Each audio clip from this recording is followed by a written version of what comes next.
नमस्कार, FM news देख रहे हैं आप और मैं हूं आपके साथ अंकिता शुक्ला। देखिए, जीपीएस के बारे में सबने सुना होगा। जीपीएस क्या है, ये आप में से अधिकतर लोगों को पता होगा। तो देखिए, आज हम इस वीडियो में जीपीएस को लेकर ही बातचीत करने वाले हैं। आप जब भी घर से बाहर निकलते हैं और फोन में गूगल मैप खोलते हैं, तो शायद आप ये नहीं सोचते कि ये रास्ता आपको कौन दिखा रहा है। आप बस भरोसा के साथ फोन को हाथ में लेते हैं और चल पड़ते हैं। लेकिन जरा सोचिए, एक छोटा सा मोबाइल फोन आपको ये कैसे बता देता है कि आप कहाँ खड़े हैं, किस सड़क पर ट्रैफिक है और कितनी देर में आप मंजिल तक पहुंच जाएंगे। इस पूरे जादू के पीछे एक तकनीक काम करती है जिसे हम जीपीएस कहते हैं। जीपीएस यानी कि ग्लोबल पोजीशनिंग सिस्टम आज हमारी जिंदगी का एक ऐसा हिस्सा बन चुका है जिसके बिना सब कुछ अधूरा सा लगता है। कैब बुक करनी हो, डिलीवरी ट्रैक करना हो, किसी नए शहर में रास्ता ढूंढना हो या फिर बच्चों की लोकेशन देखनी हो, हर जगह जीपीएस हमारी मदद करता है। लेकिन बहुत कम लोग जानते हैं कि जीपीएस असल में है क्या और यह काम कैसे करता है। जीपीएस कोई जादू नहीं है, बल्कि विज्ञान और तकनीक का कमाल है। ये एक ऐसा सिस्टम है जो सैटेलाइट के जरिए हमें हमारी सही लोकेशन, हमारी स्पीड और समय की जानकारी देता है। आसान शब्दों में कहे तो जीपीएस हमें बताता है कि हम इस वक्त धरती पर कहाँ हैं। अब सवाल उठता है कि ये जीपीएस आया कहाँ से है। जीपीएस सिस्टम को अमेरिका ने बनाया था। इसकी शुरुआत 1973 में अमेरिकी सेना ने की थी। उस वक्त इसका मकसद आम लोगों की मदद करना नहीं, बल्कि सेना को मजबूत बनाना था।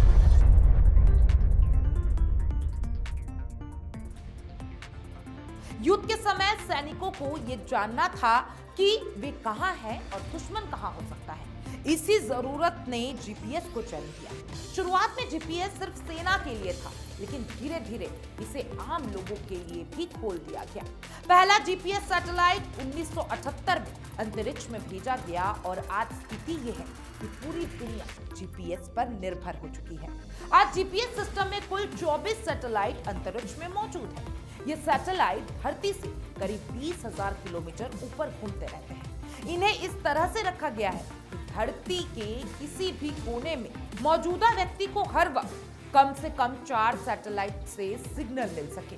यही वजह है कि आप जंगल में हो, पहाड़ों में हो या किसी सुनसान रास्ते पर, जीपीएस फिर भी काम करता है। अब समझते हैं कि जीपीएस असल में काम कैसे करता है। देखिए, आप अपने फोन में जीपीएस ऑन करते हैं तो आपका फोन सीधे सैटेलाइट से बात नहीं करता।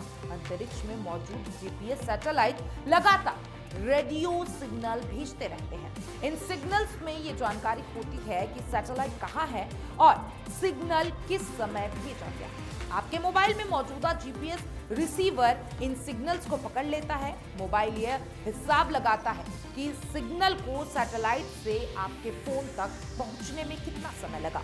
क्योंकि ये सिग्नल लाइट की स्पीड से चलते हैं, इसलिए यह गणना बेहद सटीक होती है। जब आपके फोन में 4 अलग अलग सैटेलाइट से सिग्नल मिल जाता है तो फोन आपकी सटीक लोकेशन निकाल लेता है। यही वजह है कि जीपीएस बिना इंटरनेट के भी काम कर सकता है। इंटरनेट सिर्फ मैप और ट्रैफिक की जानकारी दिखाने में मदद करता है, लोकेशन जीपीएस से ही आती है। अब जरा सोचिए, ये तकनीक कितनी ताकतवर है। एक छोटा सा सिग्नल अंतरिक्ष से निकलता है, हजारों किलोमीटर का सफर तय करता है और सीधे आपके हाथों में मौजूद फोन तक पहुंच जाता है। यह सब कुछ सेकंड के अंश भर में हो जाता है। जीपीएस के 2 मोड होते हैं। एक मोड आम लोगों के लिए होता है जिसे हम अपने मोबाइल में इस्तेमाल करते हैं। दूसरा मोड सेना के लिए होता है जो पूरी तरह सुरक्षित और एनक्रिप्टेड होता है। आम लोग इस मोड का इस्तेमाल नहीं कर सकते हैं। अब जरा जरूरी सवाल पे आते हैं, क्या सिर्फ अमेरिका के पास ही जीपीएस सिस्टम है? जवाब है नहीं। आज दुनिया के कई देशों ने अपने अपने नेविगेशन सिस्टम बना लिए हैं। रूस का सिस्टम ग्लोनास कहलाता है और यूरोप का सिस्टम गैलीलियो है। चीन का सिस्टम बाइडू है। जापान और दक्षिण कोरिया के पास भी अपने सिस्टम है। अब बात करते हैं भारत की, क्योंकि यह हिस्सा हमें सबसे ज्यादा गर्व देता है। भारत का अपना नेविगेशन सिस्टम है जिसका नाम है नावी। नाविक का मतलब होता है रास्ता दिखाने वाला। ये नाम अपने आप में बहुत कुछ कह देता है। भारत ने नाविक सिस्टम इसलिए बनाया क्योंकि 1999 के कारगिल युद्ध के दौरान अमेरिका ने भारत को जीपीएस डेटा देने से इनकार कर दिया था। उस वक्त भारत को एहसास हुआ कि किसी और देश की तकनीक पर पूरी तरीके से निर्भर रहना खतरे से खाली नहीं है। इसके बाद भारत ने फैसला किया कि हमें अपना सिस्टम बनाना होगा। नाविक पूरी तरीके से स्वदेशी तकनीक है जिसे इसरो ने विकसित किया है। यह सिस्टम 7 सैटेलाइट के जरिए काम करता है और भारत समेत आसपास के 1500 किलोमीटर क्षेत्र को कवर करता है।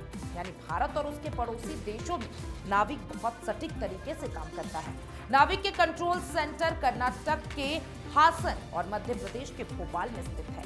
यहाँ से पूरे सिस्टम की निगरानी की जाती है। आज जीपीएस और नाविक जैसे तकनीक सिर्फ रास्ता दिखाने तक सीमित नहीं है।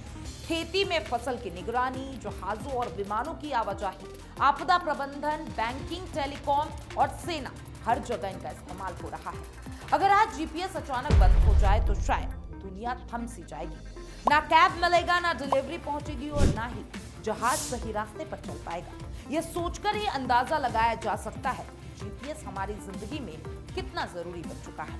आखिर में बस इतना ही कहना है कि अगली बार जब आप फोन में रास्ता देखें तो एक पल रुककर सोचिएगा कि अंतरिक्ष में घूमते सैटेलाइट कैसे आपकी मदद कर रहे हैं। तकनीक तभी खूबसूरत लगती है जब हम उसे समझते हैं और जीपीएस इस बात का सबसे बड़ा उदाहरण है। तो आज के लिए बस इतना ही और हमारे दूसरे एपिसोड के लिए चैनल को जरूर लाइक करिएगा और वीडियो को ज्यादा से ज्यादा शेयर करिएगा।